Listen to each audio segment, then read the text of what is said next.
Imagine you have an enemy who hates you, who wants to harm you, who betrays you. What would you do? How would you deal with such an enemy? How would you destroy such an enemy?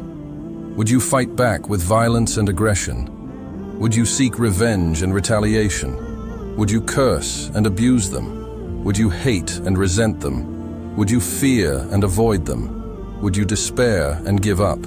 Or would you follow a different path? A path that is better, nobler, wiser, and more rewarding. A path that is taught by Allah and His Messenger, peace and blessings be upon him. A path that is followed by the righteous and the successful.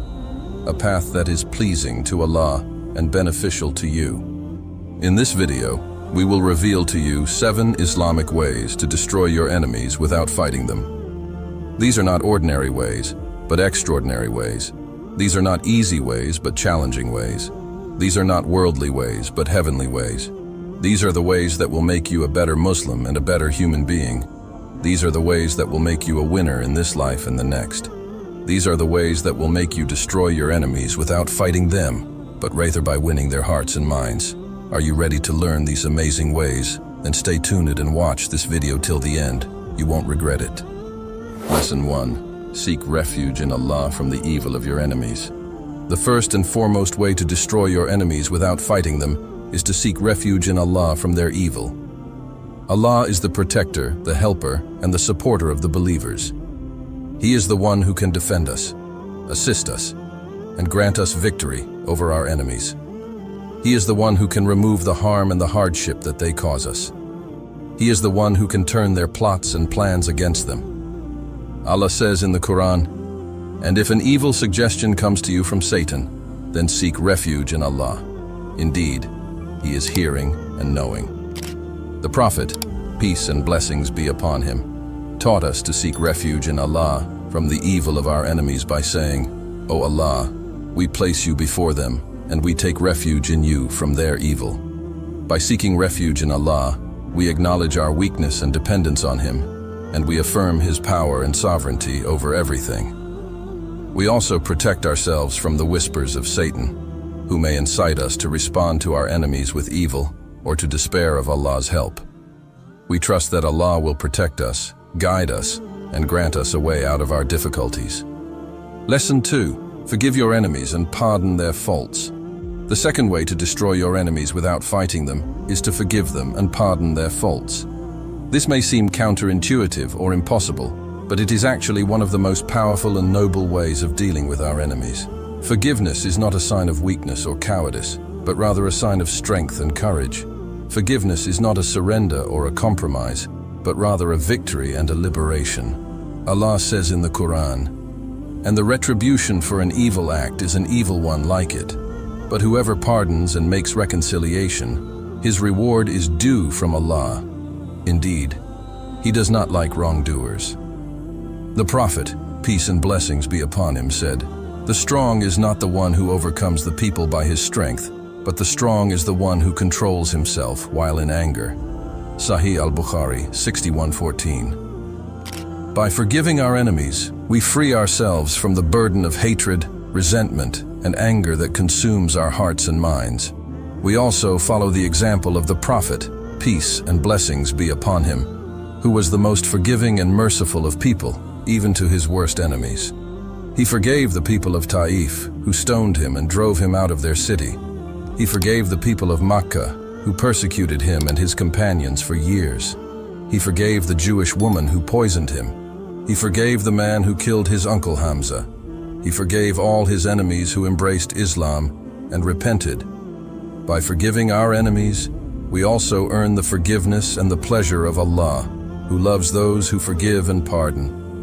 He says in the Quran, "And let them pardon and overlook." Would you not like that Allah should forgive you? And Allah is forgiving and merciful. 24:22. Lesson 3. Pray for your enemies and make dua for their guidance. The third way to destroy your enemies without fighting them is to pray for them and make dua for their guidance. This may seem even more difficult and strange than forgiving them, but it is actually one of the most beneficial and generous ways of dealing with our enemies. Praying for our enemies is not a betrayal or a humiliation, but rather a favor and an honor. Praying for our enemies is not a curse or a harm, but rather a blessing and a benefit. Allah says in the Quran, "And not equal are the good deed and the bad. Repel evil by that deed which is better, and thereupon the one whom between you and him is enmity will become as though he was a devoted friend."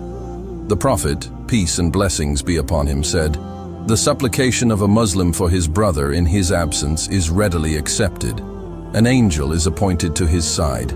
Whenever he makes a beneficial dua for his brother, the appointed angel says, 'Ameen, and may you also be blessed with the same.'" Sahih Muslim 2732. By praying for our enemies, we show them the true spirit and the beauty of Islam, which is a religion of peace, mercy, and compassion. We also follow the example of the Prophet, peace and blessings be upon him, who was the most kind and generous of people, even to his worst enemies. He prayed for the guidance of his uncle Abu Talib, who died as a disbeliever.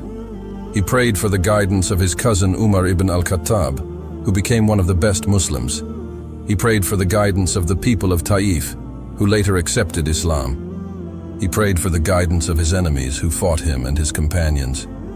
By praying for our enemies, we also benefit ourselves and our ummah, as we seek Allah's help and mercy for ourselves and our brothers and sisters.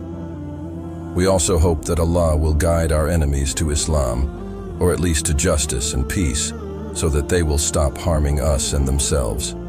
We also hope that Allah will reward us for our patience and sincerity, and grant us His love and friendship. Lesson 4.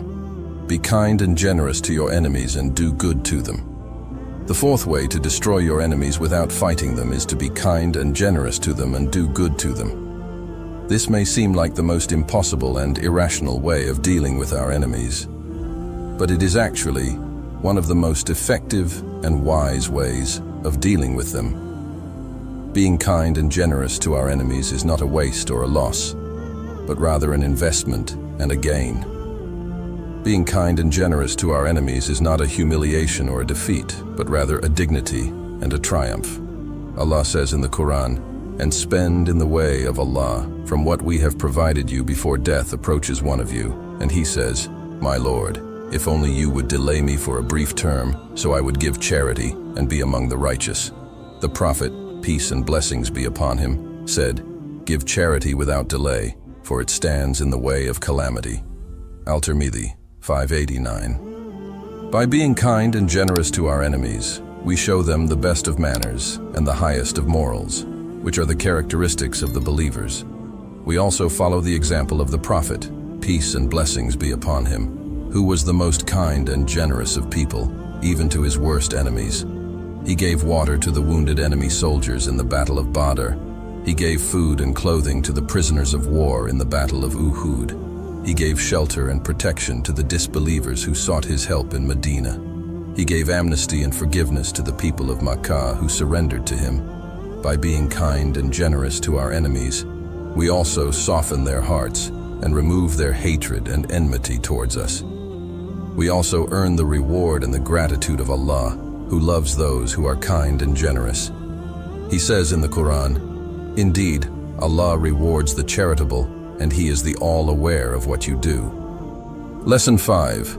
Be patient and steadfast in the face of your enemies and do not fear them.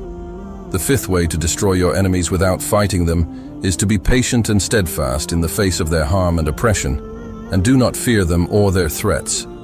This may seem like a difficult and challenging way of dealing with our enemies, but it is actually one of the most rewarding and honorable ways of dealing with them. Being patient and steadfast is not a weakness or a passivity, but rather a strength and an activity. Being patient and steadfast is not a surrender or a submission, but rather a resistance and a challenge. Allah says in the Quran, "And we will surely test you with something of fear and hunger, and a loss of wealth and lives and fruits. But give good tidings to the patient, who, when disaster strikes them, say, 'Indeed, we belong to Allah, and indeed to Him we will return.' Those are the ones upon whom are blessings from their Lord and mercy, and it is those who are the rightly guided. The Prophet, peace and blessings be upon him, said, "How wonderful is the case of a believer. There is good for him in everything, and this applies only to a believer. If prosperity attends him, he expresses gratitude to Allah, and that is good for him. And if adversity befalls him, he endures it patiently, and that is better for him." Sahih Muslim 2999. By being patient and steadfast, we show our enemies that we are not afraid of their plots and schemes, and that we trust in Allah's plan and wisdom. We also follow the example of the Prophet, peace and blessings be upon him, who was the most patient and steadfast of people, even in the face of the worst trials and tribulations. He endured the persecution and boycott of the Quraysh in Makkah. He endured the battles and betrayals of the hypocrites and the Jews in Medina. He endured the loss of his beloved wife Khadijah and his uncle Abu Talib. He endured the slander and the mockery of his enemies. He endured all this with patience and perseverance, and Allah granted him victory and honor. By being patient and steadfast, we also earn the reward and the mercy of Allah, who loves those who are patient and steadfast. He says in the Quran, "Indeed, Allah is with the patient." Lesson 6. Seek knowledge and wisdom to deal with your enemies, and do not be ignorant. The sixth way to destroy your enemies without fighting them is to seek knowledge and wisdom to deal with them, and do not be ignorant or foolish. This may seem like a subtle and indirect way of dealing with our enemies, but it is actually one of the most effective and strategic ways of dealing with them. Seeking knowledge and wisdom is not a waste or a luxury, but rather a necessity and a duty. Seeking knowledge and wisdom is not a weakness or a compromise, but rather a strength and an advantage. Allah says in the Quran, "And say, 'My Lord, increase me in knowledge.'" The Prophet, peace and blessings be upon him, said, "Seeking knowledge is an obligation upon every Muslim. By seeking knowledge and wisdom, we equip ourselves with the tools and the skills to deal with our enemies in the best possible manner." We also follow the example of the Prophet, peace and blessings be upon him, who was the most knowledgeable and wise of people, even though he was unlettered and had no formal education. He learned from Allah through the revelation of the Quran and the inspiration of the angel Jibreel. He learned from his companions and his enemies through observation and experience. He learned from the previous prophets and nations through the stories and the lessons in the Quran. He learned from everything and everyone around him, and he taught his followers with knowledge and wisdom. By seeking knowledge and wisdom, we also gain the respect and the admiration of our enemies, who may recognize the truth and the excellence of Islam. We also hope that Allah will increase us in knowledge and wisdom and grant us His guidance and understanding. Lesson 7. Invite your enemies to Islam and do not despair of their guidance. The seventh and the final way to destroy your enemies without fighting them is to invite them to Islam and do not despair of their guidance. This may seem like the most impossible and unrealistic way of dealing with our enemies, but it is actually one of the most noble and rewarding ways of dealing with them. Inviting them to Islam is not a betrayal or a humiliation, but rather a favor and an honor. Inviting them to Islam is not a harm or a loss, but rather a benefit and a gain. Allah says in the Quran, "Invite to the way of your Lord with wisdom and good instruction, and argue with them in a way that is best. Indeed, your Lord is most knowing of who has strayed from His way, and He is most knowing of who is rightly guided." The Prophet, peace and blessings be upon him, said, "Convey from me, even if it is one verse." Sahih al-Bukhari 3461. By inviting our enemies to Islam, we show them the true message and the beauty of Islam, which is a religion of peace, mercy, and justice. We also follow the example of the Prophet, peace and blessings be upon him, who was the most inviting and the most merciful of people, even to his worst enemies. He invited the idolaters of Makkah to worship Allah alone and to abandon their false gods. He invited the Jews and the Christians to follow the final revelation and the final prophet. He invited the kings and the rulers of the world to embrace Islam and to submit to Allah. He invited everyone he met to Islam, and he never gave up on anyone's guidance. By inviting our enemies to Islam, We also fulfill our duty and our responsibility as Muslims, who are witnesses to mankind and bearers of the truth. We also hope that Allah will guide our enemies to Islam, or at least to peace and justice, so that they will become our friends and allies in this world and the next. We also hope that Allah will reward us for our efforts and our sincerity, and grant us His pleasure and His paradise. We have reached the end of this video, but not the end of our journey. We have learned some amazing ways to destroy our enemies without fighting them, but there is so much more to learn and practice. Islam is a vast and rich religion, full of wisdom and guidance for every aspect of our lives. That's why we invite you to join us in our next video, where we will explore another fascinating topic that will help you grow as a Muslim and as a human being. Trust me, you don't want to miss it. But before you go, please take a moment to like this video, share it with your friends and family, and subscribe to our channel. By doing so, you will support our mission of spreading the message of Islam to the world, and you will also get notified whenever we upload a new video. It's a win-win situation. Thank you for watching, and may Allah bless you and protect you from your enemies. Assalamu alaikum.